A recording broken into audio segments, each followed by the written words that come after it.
नमस्कार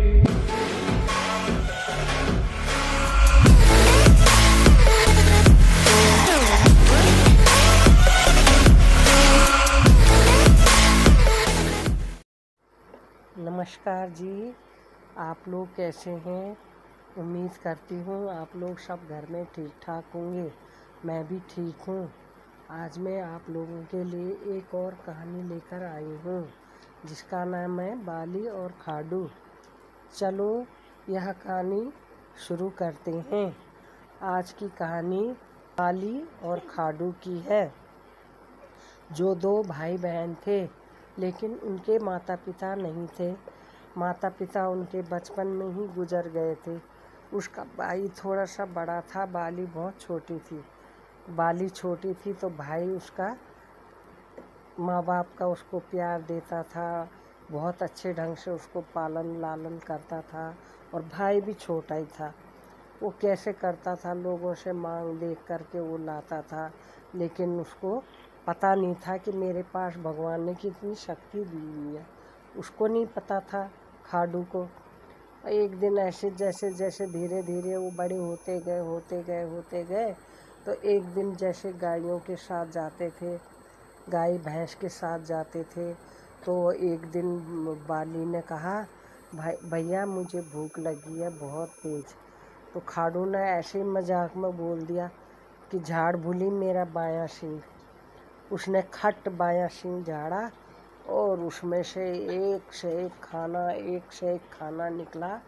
और दोनों भाई बहनों ने खूब खाया और मिठाई सिटाई खाना पीना सब अच्छा सा आ गया और वो खाने लग गए।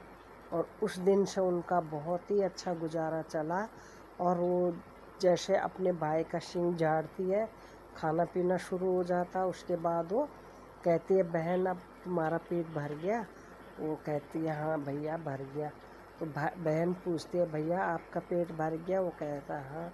तो उनका तो रोज़ का जुगाड़ फिर ऐसे होता गया। गाय बकरी चराने जाते थे, गाय को लेके जाते थे, वो भी लोगों की, अपनी नहीं थी उनके पास, पर लोगों की गाय चराने जाते थे। तब वो थोड़ा बहुत उनको खाना पीना देते थे। तो उसमें क्या होता था, उसमें गुजारा करते थे वो।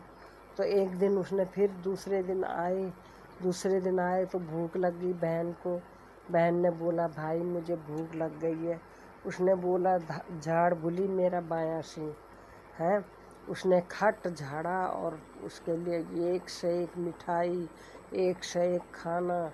और जितना उन्होंने खाना उतना खाना बाहर निकलता है और उसके बाद वो बंद हो जाता है। और ये दोनों भाई बहन वहाँ खूब खाते रहते हैं। तो ये मोटे तगड़े भी होने लग गए, इनकी सेहत अच्छी बनने लग गई। पहले तो बहुत सुकड़े थे, बिल्कुल सूखे थे, खाना पीना मिलता नहीं था। उनको अपनी शक्तियों का पता भी नहीं था कि मेरी ये सींग के अंदर से क्या निकलता है। तो उसने ऐसे ही बोल दिया था अपनी बहन को। तो जब बहन ने झाड़ा खट ऐसे करके मारा तो इतने में जब खाना पीना निकला तो वो रोज ही करने लग गए ऐसे। अब एक दिन फिर दूसरे दिन गाय चराने गए, गाय बकरे चराने गए। लोगों की इतनी गाय होती थी कि बहुत सारी ढेर। पूरा दिन वो गायों को लेके जाते, पूरा दिन गायों के साथ रहते। उसके बाद शाम को घर आते, गाय बैल चराना, भेड़ बकरियां चराना, दोनों भाई बहन जाते थे। तब उनका शाम का थोड़ा वो जुगाड़ देते थे।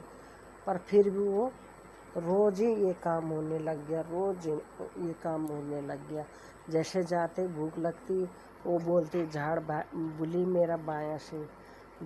कभी दायां कभी बायां, कभी दायां कभी बायां, पर इसी तरह झाड़ती थी और खाना उनको भरपूर मिल जाता था।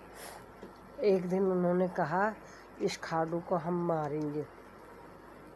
उन्होंने बोला, इस खाडू को हम मारेंगे। और खाडू को मारने के लिए उन्होंने प्लान बना दिया कि ये खाडू को हमने मारना है। और खाडू को मार दिया उन्होंने।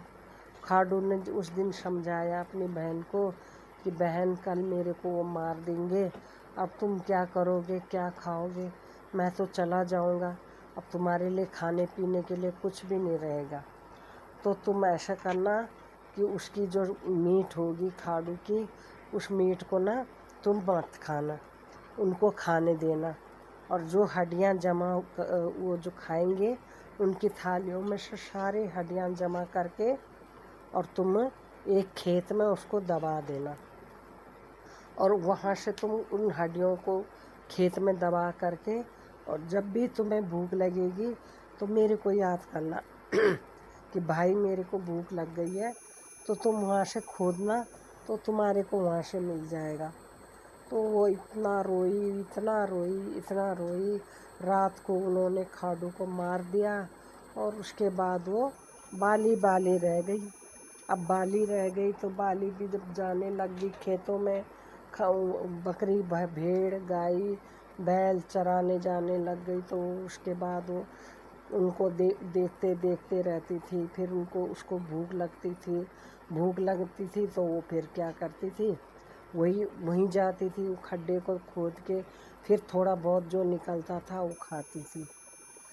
खाडू ने उसको समझा रखा था अपनी बहन को कि बहन, जिस दिन तू जाएगी शादी करके, कोई ना कोई तो तेरे लिए लड़का देखेगा। तो क्या बोलते हैं, जब तू यहाँ खुद खड्डा खोदेगी तो तेरे लिए सारी ज्वेलरी होगी, लहंगा होगा, सब कुछ तेरे पास हो जाएगा। तो बाली ने बोला भैया ठीक है। फिर भी वो रोई, लेकिन फिर भी उसको हिम्मत थी कि मेरे भैया ने मेरे लिए कुछ किया है। तो उस दिन उसने क्या करा, कुछ दिन के बाद उन लोगों ने उसकी शादी कर दी, एक गरीब परिवार में बाली की शादी कर दी। अब बाली को तो पता था, भैया ने बोल रखा मेरे को वहाँ आना। वो वहाँ पर गई और वहाँ उसने जब वो गड्ढा खोदा तो उन्हीं हड्डियों में से ना इतने सोने के जेवर, उसके हर जेवर उसको मिल गए। नाक की लौंग, नथ, पायजेब, मुंदड़ी चुंदड़ी सारे जेवर उसको मिल गए। और बाली ने ऐसे पहने और पहने के आई बाली, और लोगों ने सब देखते रह गए कि कहाँ से लाई बाली, कहाँ से लाई, इतने गहने कहाँ से लाई, हमें भी बता दे। उसने बोला मेरे भाई ने रखे हुए थे, मैं वहाँ से लेके आई। कह रही तेरा भाई ने कहाँ से ला के रखे तेरे लिए?